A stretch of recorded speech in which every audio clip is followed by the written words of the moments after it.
Un récit de vie consiste à raconter la vie d'une personne. On pourrait parler de biographie. Derrière ce mot, on pense souvent à une personne célèbre.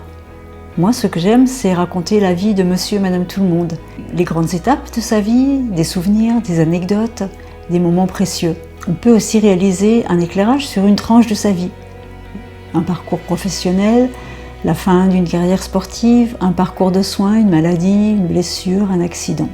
Autre possibilité, réaliser un récit de vie collectif pour mettre en valeur l'histoire d'une entreprise, d'une institution, les savoir-faire d'un village, les traditions. L'essentiel étant d'éclairer et de mettre en mots, de mettre en lumière tout ce patrimoine.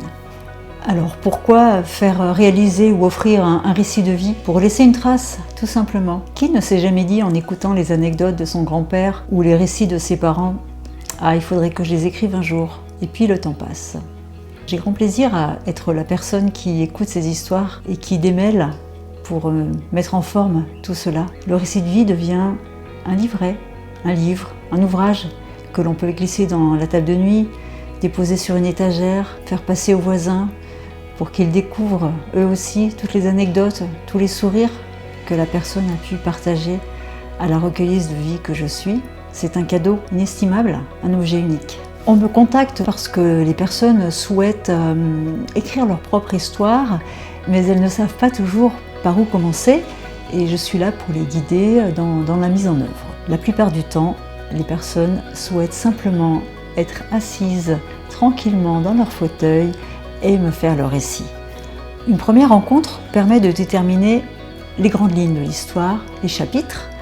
Ensuite, chaque rencontre dure 1 heure, 1h30, qui est enregistrée et charge à moi, avec tout ça, avec tout ce matériel riche qui m'a été confié, d'écrire les chapitres de l'histoire que la personne ensuite découvre, lit, éventuellement corrige, jusqu'à ce qu'on arrive à l'édition finale qui est imprimée. Chaque récit de vie est différent.